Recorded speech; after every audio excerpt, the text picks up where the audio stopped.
देखिए कौन सी क्वेश्चन है। फॉर्म में 3 पार्टनर हैं, ए बी एन सी। उनका प्रॉफिट शेयरिंग रेशियो है 50%, 30%, 20%। बी रिटायर हो रहा है। के क्लोजिंग बैलेंसेस गिवन है। It was decided that entire sum payable to be is to be brought in by A and C. Firm ने क्या decide किया कि बी को पेमेंट करना है, जितना भी उसका पेमेंट ड्यू है। कौन लेकर आएगा? ए और सी लाएंगे। कैसे लाएंगे? So as to make their capital in proportionate to their profit sharing ratio, कि उनकी जो कैपिटल है वो प्रॉफिट शेयरिंग रेशियो के प्रोपोर्शनेट में हो जाए। Calculate the amount to be brought in by A and C. हमें कैलकुलेट करना है वो अमाउंट जो ए और सी लेकर आए हैं।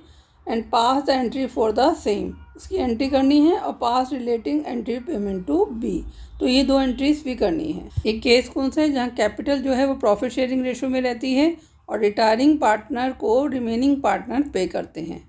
पार्टनर्स का बैलेंसेस गिवन है। कैपिटल एडजस्टमेंट से पहले हमें बी को कितना पे करना है? 1,50,000। और रिमेनिंग पार्टनर्स की कैपिटल कैसी होनी चाहिए? प्रॉफिट शेयरिंग रेशियो में। तो सबसे पहला स्टेप क्या होगा? हम तीनों को ऐड कर लेंगे। 4,20,000 ये फर्म की न्यू कैपिटल आ गई है। ये कैपिटल किस रेशियो में होनी चाहिए? ये होनी चाहिए न्यू रेशियो में। और न्यू रेशियो कितना है फर्म का? ओल्ड रेशियो था 50%, 30%, 20%। ठीक है, उसमें से बी रिटायर हो रहा था, तो रिमेनिंग पार्टनर का कितना हुआ? 5:2। तो इस 4,20,000 को बांट देते हैं ए और सी में। 4,20,000 का 5/7 ए मेंटेन करेगा, तो उसके पास कितना बैलेंस होना चाहिए क्लोजिंग? 3 लाख रुपीज़, ताकि वो बी को भी पे कर सके।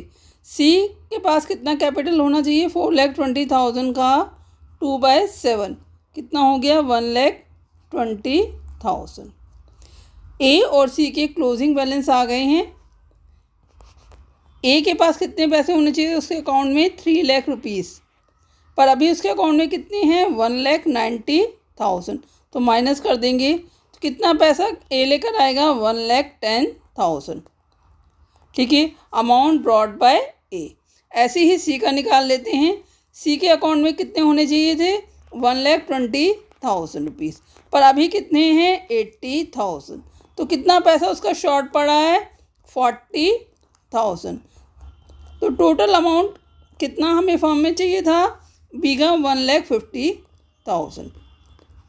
तो 1,50,000 है, दोनों को प्लस करके चेक कर सकते हैं। इट मीन्स क्या है? हमारी कैलकुलेशन सही है। Amount brought by remaining partner हमने कैलकुलेट कर लिया है। एंट्री करते हैं। पहली एंट्री कैश लाने की होगी। Bank account debit, real account है, कैश आएगा तो डेबिट करेंगे उसे। 2 कौन लाया है? ए लेकर आया है। और दूसरा कौन सा पार्टनर लेकर आया है? सी। कितना लेकर आए हैं? सी इज कैपिटल काउंट।